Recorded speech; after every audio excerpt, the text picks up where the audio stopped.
Retro. Hello there. This is James Arnold Taylor, the voice of Obi-Wan Kenobi, and whenever I'm in this part of the galaxy, I listen to Dennis and Jay on Podcast Stardust. Makes flying a little more tolerable. Don't tell Anakin.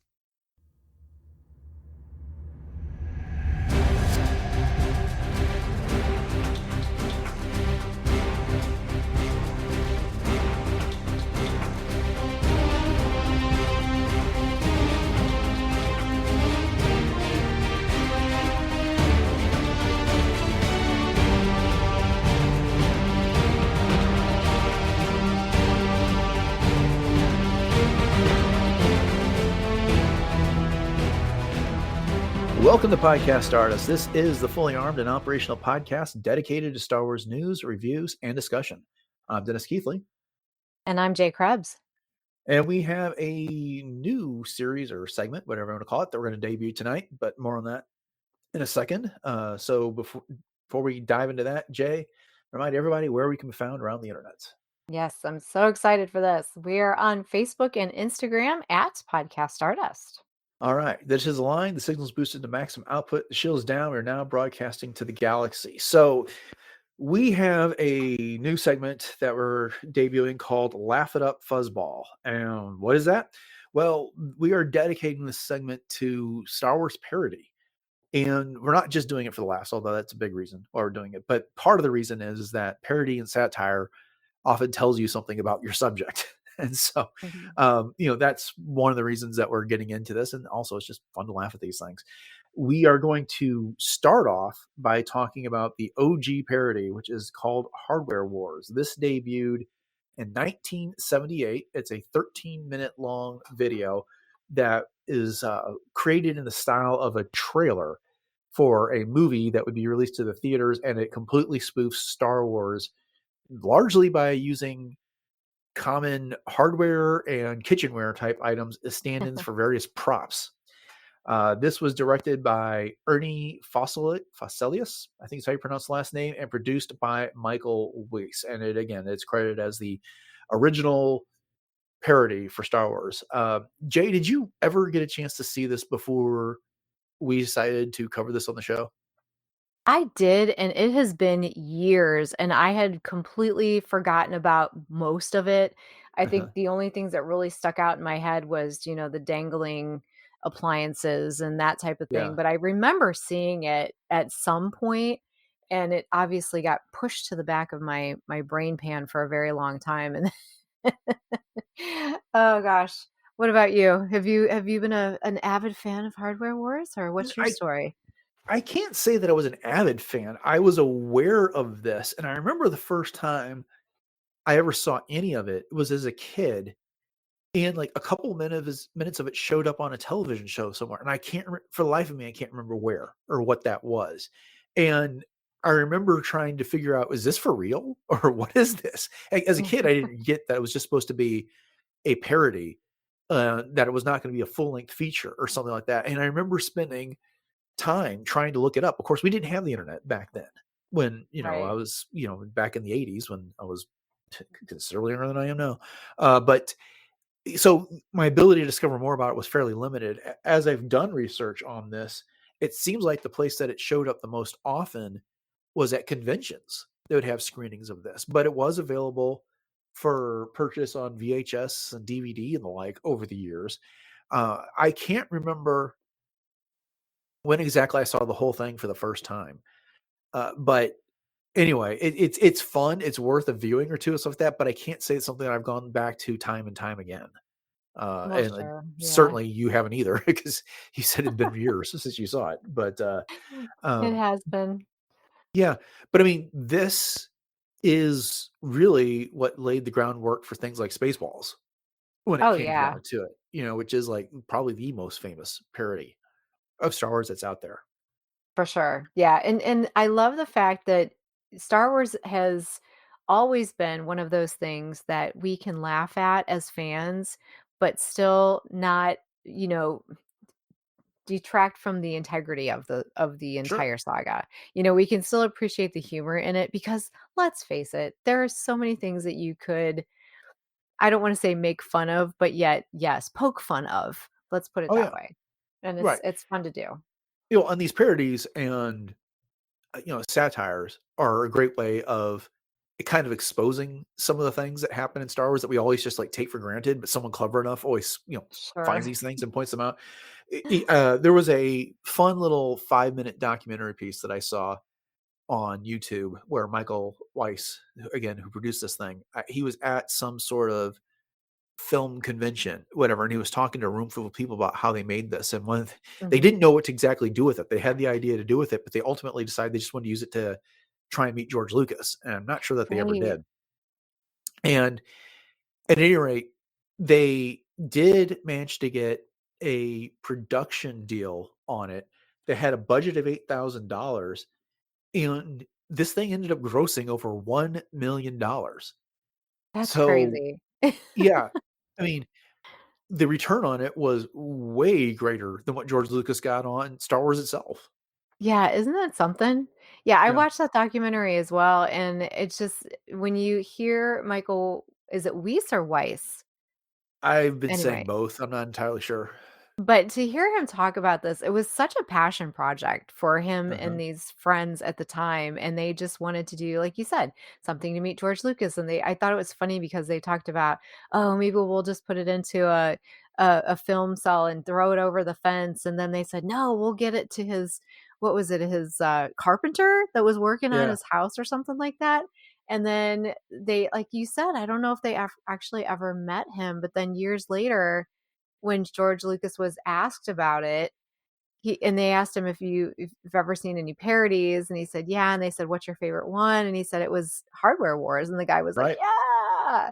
So I just thought that was so cool because it just shows that, you can do something again as like a passion project and just something that's super fun, and you just never know. I mean, what kind of reception it's going to get, and all these years later it's so beloved.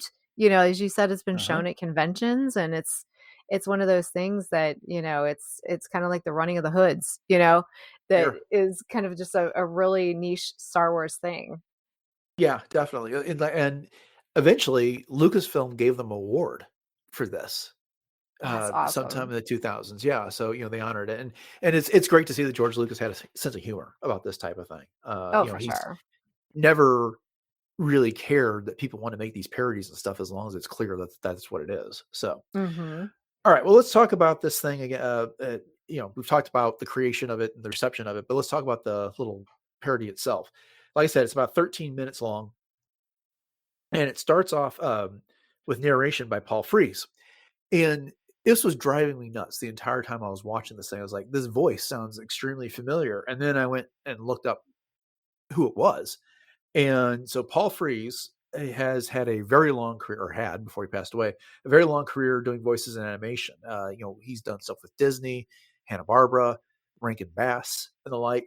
For Disney, he's most notable for Ludwig von Drake, who was on a lot of different Disney animation pieces as well. But then if you go to Disneyland or Disney World, you can hear him as the ghost host in the Haunted Mansion, or he's the Mm. voice of the ghost pirate that chants out "Dead men tell no tales," and a few other pirates in the Pirates of the Caribbean ride. Oh, So wow. Okay. yeah, that seems like a good get for this parody. I don't know Yeah. what type of pull that Fuselius and Weiss had, but they had the connections to at least get him. Wow, that's a really cool piece of trivia. Yeah. But then we get to meet the cast, and Weiss Freeze does this narration where all the characters are just by one. And so we start off with Fluke Starbucker, who is described as the interstellar boy of wonder. We get Augie Ben Doggy, and you I can think tell that's my exactly, favorite name. yeah, who these people are supposed to be, who is a knight, one of the Red Eye Knights, of course, Jedi Knights, Mhm. Princess Android, who's the interstellar damsel in distress. Fun fact, they used real sticky buns, cinnamon rolls, to complete her hair. Oh, I can't imagine what that must have been like to have to wear those things. Yep. Oh, no. Ham Salad, who is an ace mercenary pilot and intergalactic wise guy. Darth Nader, who is our villain of the whole thing, and you can obviously tell who he's supposed to be parodying. Fun fact: Mhm. his costume was they got his mask by just basically giving him a welder's mask that they painted black. Yep. We have our space drones, 4Q2, who essentially was the Thin Man, stepping in for 3PO. Yep. RD Deco, who was a vacuum cleaner, stepping in for R2D2. And Chinchilla the Wookiee monster, which was just a brown cookie monster playing the role of Chewbacca in this. Did you have a favorite amongst the cast here? Oh my gosh. It's so funny that you say it's a brown cookie monster because that's exactly what I said when I was like, "Oh, look, it's a brown cookie monster." I'm gonna have to say Augie Ben Doggy just because I love the name. I think it's so funny. That was so funny. But at any Yeah, rate, yeah, I like that one. I'm partial to Darth Nader simply because he was Mhm. so ridiculous in this whole thing. You could not understand a single thing he was saying. And then there's the one point where it's the equivalent of the scene where Vader's about to torture Leia to get information about the rebel base. And Mhm. he's just in there and rah, rah, rah, rah, rah, rah, rah, rah. He just turns like, I don't understand what you are saying, which is a line by itself is not terribly funny, but the way she delivers it is like she's just so perplexed by this. Right. It's like, I would love to answer your question. I just don't understand what you're saying there. Um, Exactly. yeah, I so a have lot to of stuff like say that. too oh yeah, so many things like that. Just being framed in this era in 1978, I also couldn't help but to think to myself that this is very akin to a lot of the Saturday Night Live skits, Uh-huh. that you would have had, and SNL just celebrated their 50th anniversary, and I just watched that special last week, so it kind of was fresh in my mind there too, but you can just feel like that 1970s, late 1970s humor just Uh-huh. emanating from this. Oh yeah, yeah. I mean, it's not like this had much of a script to speak of. It really was Uh-huh. taking some key scenes, and a lot of it was just replacing the Star Wars props with common everyday around the house type objects Yeah. there. So for instance, we get the very first thing we see is what their equivalent of the Millennium Falcon, which is a steam iron Mhm. that they dangle with fish wire against a black background. And one of the things that they talk about in the documentary is that they would swing that steam iron underneath with a camera underneath it to kind of give the illusion of it flying and stuff like that.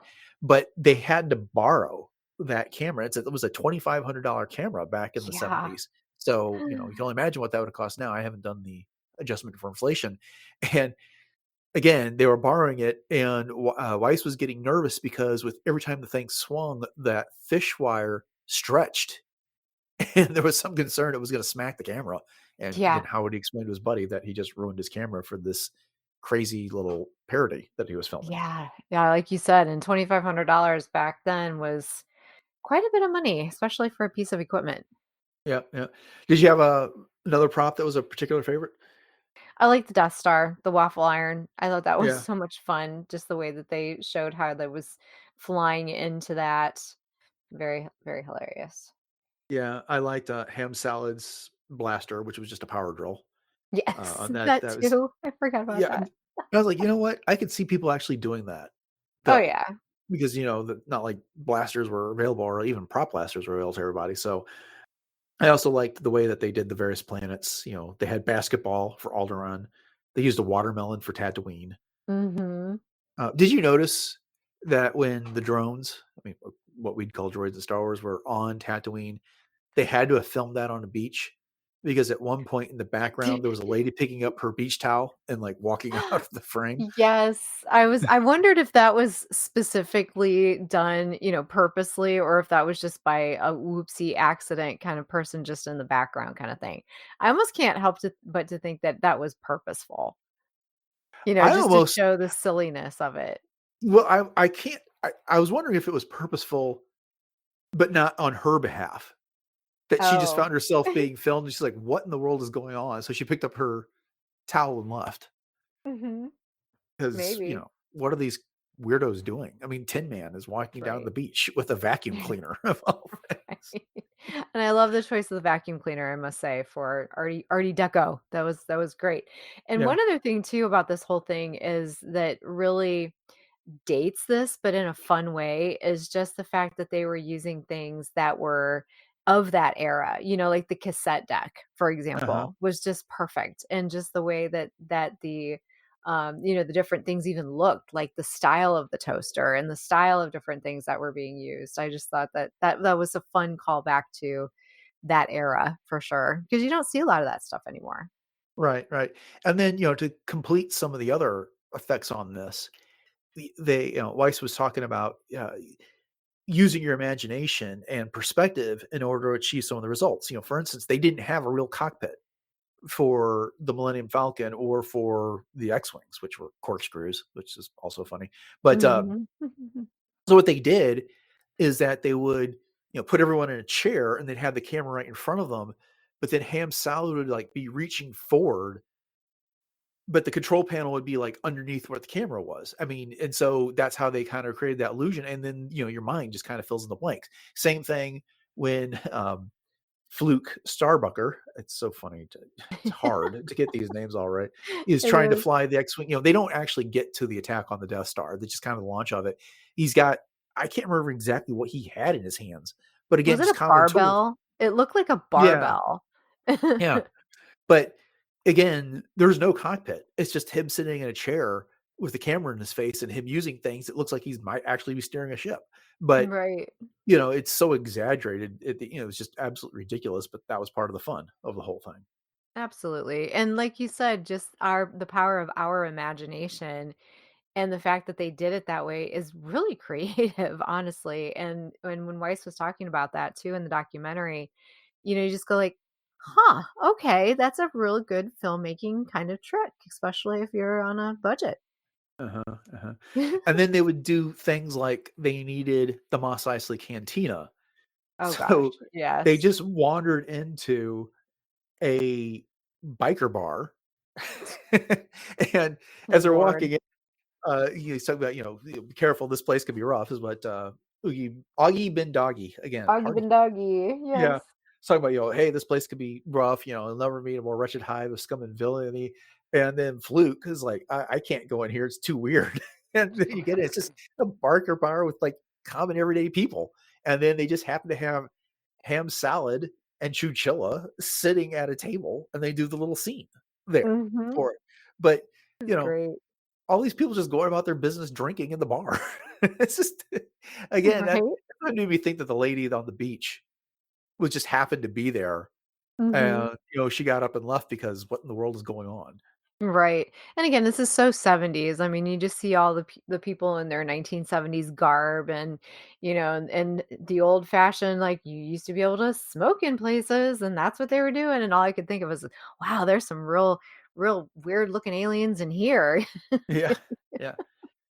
One of the things I noticed is that they picked up on the "I got a bad feeling about this" line, and Oh they used yeah. it here, and we had one movie at the time, so it's not even established as something that shows up, like, over and over and over again, That's so but true. they sure make sure to capture it here. Yep. They picked it right up on that. Knew it was going to be a staple. Look at that. Yeah. What else stood out to you about this? Oh, wow. Well, of course, with the android and her sticky buns at the one Uh-huh. point where our little, Wookiee Cookie Monster ends up like turning towards her and just and just starts Yeah. eating them. She's like, ah, Yeah, that's a fun moment. Um Yeah, and then there's, it wasn't just a straight up like them using the lines, like as you're just saying, and inserting these other goofy props. At one point, after the destruction of basketball, also known as ah. Alderaan, we Mhm. get Augie Bendoggy does the whole Obi-Wan, he flinches and sits down, and but Fluke goes over and says, did you feel a great disturbance in the force as if a million voices cried out in terror were suddenly silenced? And his response is, no, it's just a little headache. It's just so So good. yeah, that's a moment. I mean, it's a lot funnier, of course. You can't describe the comedy here as well as it turns out on there. And for as fun as it is, I can't say this was exactly hilarious. It had its funny moments, but you're not going to come out of this with your sides hurting from laughing so hard. No, it's cringy, it's campy, but it's a lot of fun, and again, as you pointed out, it's the OG. It's the one that started it all, and so there's definitely, a solidarity to that in our collective consciousness now, you know what I mean, as far as, like, the history of Star Wars, and I just love the line in the little trailer-esque thing, "Hardware Wars, you'll laugh, you'll cry, you'll kiss $3 goodbye," Yeah. you know? And wow, $3 at the movie theater. Of course, back then, that's about all it was. Heck, I remember paying $1.50 for matinees, going to Oh see yeah. Return of the Jedi when I was 13 back in '83. And now you pay 10 times that. So Yeah, easily, I was stunned the easily. other day when I went to Alamo and the tickets were only $7. So, Only. uh, There you go. See, that was a yeah. bargain Oh yeah. for sure. So this movie has had some influence. Ryan Johnson played tribute to it in The Last Jedi once Rose and Finn get aboard the Snoke's flagship with DJ. You get a scene where a steam iron painted black comes descending from the top of the screen, and then you find out it's actually just a steam iron. They're in the wardrobe area where they're ironing the Imperial uniforms, and that they steal so they can blend in.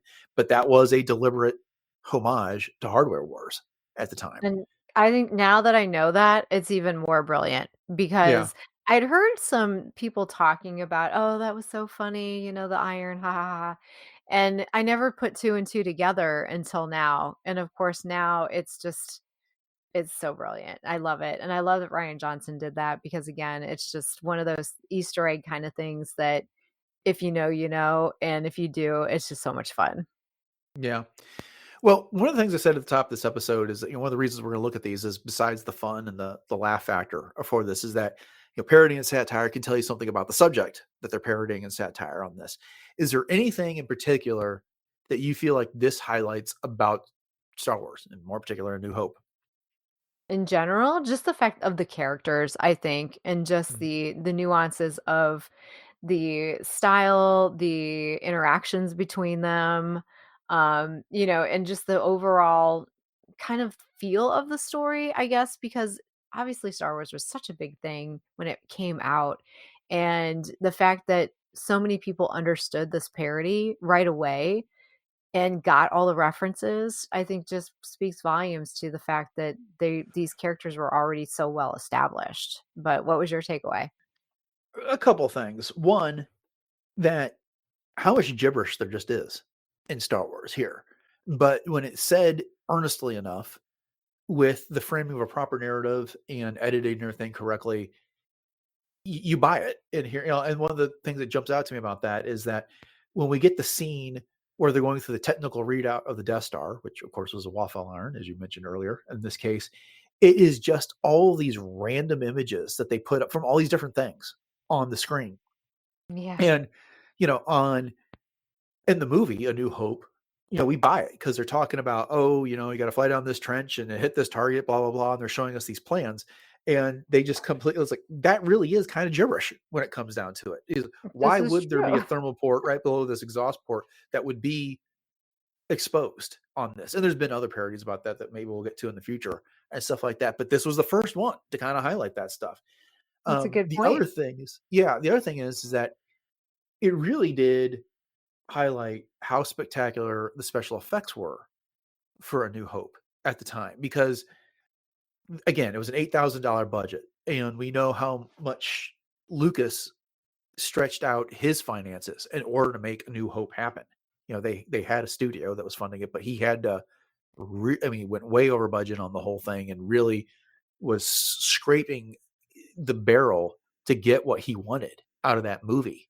Mhm. And here, or nothing even close. But they made the most out of a blender, a Yeah. toaster, a cassette player, a waffle iron, something like that. It was blatant what those things were, but then they would do stuff like the laser beams and phasers and stuff like that, and it was such a magnitude of difference, all those things, and you just realize how important the special effects were to Star Wars at the time. Oh, yeah. I mean, even down to the quote unquote crawl at the end, made the farce Uh-huh. be with you. And you just see how it's just jiggling and, moving across the screen. And, it's just somebody with their, hand on a piece of paper or whatever, which is hilarious. But, we were saying the same thing too, even when we watched the Ewok movie recently, as Yeah. far as the special effects, if you will, that were in that movie too. And it just really made you appreciate how incredibly ahead of its time Star Wars was in 1977 with how great those special effects actually were. Indeed. Indeed. So yeah, so that's hardware wars. I will try to put a link to where you can find this on YouTube, but it's not that hard to find. Just type in hardware wars Mhm. and you'll get multiple links to it. But this is fun. I'm looking forward to doing some of the other parodies that you and I've discussed off the mics that we will be covering in future editions of Laugh It Up Fuzzball. Some old stuff, some new stuff, some things that are obscure, things that a lot of people know, but there'll be a lot for us to go through, and it'll really kind of expand what we're able to cover here on the podcast. Yes, I'm super stoked for it too. Can't All wait. right. Well, cool. Well, we hope you've all enjoyed this, and thanks for indulging us as we kind of branch off into something different here. I'd love to know what you think, and in a little bit, Jay will give you some of our social media contacts and where you can reach us for that. But again, with that, just thanks again for joining us for this first edition of Laugh It Up Fuzzball. And if you want more of this, then make sure you hit subscribe to the podcast on your podcatcher of choice. You know how to do that. And once you've done that, we'd appreciate it if you would rate, review, that type of thing. That helps us get the show noticed by others. And if you want to find more episodes about the show, then of course your podcatcher is probably going to carry the last 100 or 200 episodes. But if you want to go deep into the archives, head over to retrozapp.com and you can find all previous 852 episodes. We've got a lot of stuff over there. Jay, now is the time. You want to let everybody know what those social media contacts are again and where else we can be found online. Sure. We are on Farcebook and Instacart, also known as Facebook and Instagram, at Podcast Stardust. And you can always check out our fun Pinterest boards. We have tons of stuff over there for all kinds of fun Star Wars ideas. And we also have our 2 YouTube outlets. So you can check us out on the traditional YouTube as well as YouTube Music. So head over to both of those, like, subscribe, and share those out. And please leave us some comments too. Let us know what you think about this episode as well as our new segment, Laugh It Up Fuzzball. And you can also support the show by heading over to TeePublic to pick up one of 7 different show logo designs that are available on all kinds of goods, from home goods and apparel and everything in between. So if you would like to do one of those, you can check out the link in our show notes. And every one of those purchases does help to support the show. So we'd love to see it. You want to go ahead and let everybody know what you got going on in cosplay? Sure. So if you want to check out what I'm up to with Ahsoka, Hera, the fourth sister, my original concept Mandalorian, as well as Leia, but not the Sticky Buns version, you can head over to my Instagram, which is at j.snipscosplay. And right now I'm amping up for Fan Expo Cleveland coming up in March. A little quiet right now. So again, calm before the storm, but before you know it, I'll have some new content out there.